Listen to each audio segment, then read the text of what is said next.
Non, retirer complètement les sucres raffinés de ton alimentation ne vont pas générer automatiquement une perte de poids pour tous. C'est pas mal plus complexe que ça, le poids. Pourquoi je t'en parle, c'est que j'ai vu une publicité récemment qui abordait le sucre un peu de ce sens-là, comme si c'était le démon.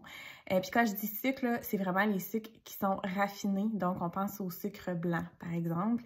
Donc, pas le sucre qu'on va retrouver naturellement dans les fruits.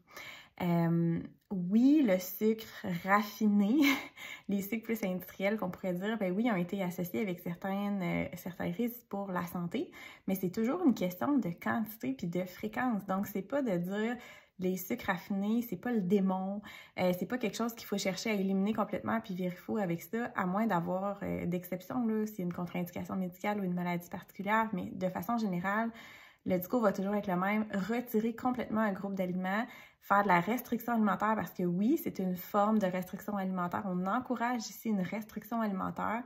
Une restriction alimentaire, ça peut générer beaucoup de problématiques. Ça peut, entre autres, faire en sorte qu'après, on a des pertes de contrôle, puis ça peut favoriser des rages alimentaires. Donc, évidemment que ça dépend de ta relation que tu as avec la nourriture, ça dépend de ton passé aussi avec les régimes, les diètes, les restrictions, etc. Mais je fais juste te dire, aiguise ton esprit critique quand tu vois des publicités comme ça qui te laissent croire que tu pourrais avoir une perte de poids miraculeuse ou d'autres effets là, bénéfiques sur ta santé, de tout couper un type d'aliment, red flag. Si toi, ça te convient de faire ça, c'est bien correct, je te juge pas, fais-le. Mais là où j'ai un problème, c'est quand on essaie de vendre un produit ou un service avec des allégations comme celle-là. On est en janvier, là, il y en a de toutes les sortes. Ce n'est que le début, je le sais, mais je tenais à rappeler ce fait-là important. Les sucres ajoutés ne sont pas le démon. Ça peut faire partie d'une saine alimentation dans une optique d'équilibre. Donc, on va toujours parler de quantité, de fréquence, de relation qu'on a avec cet aliment-là. Des aliments interdits, là, c'est bien rare que le cerveau va aimer ça. De façon générale, on sait, c'est bien étudié l'effet de la restriction cognitive. Donc, je voulais juste te faire un petit rappel sur le sujet.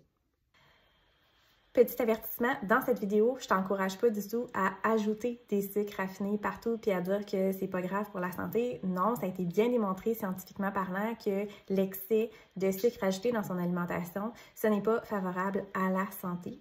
Par contre, ce que je vais mettre en lumière, c'est quand on nous dit que de couper complètement puis de se mettre la pression, de se restreindre complètement parce que même une petite quantité pourrait être dommageable.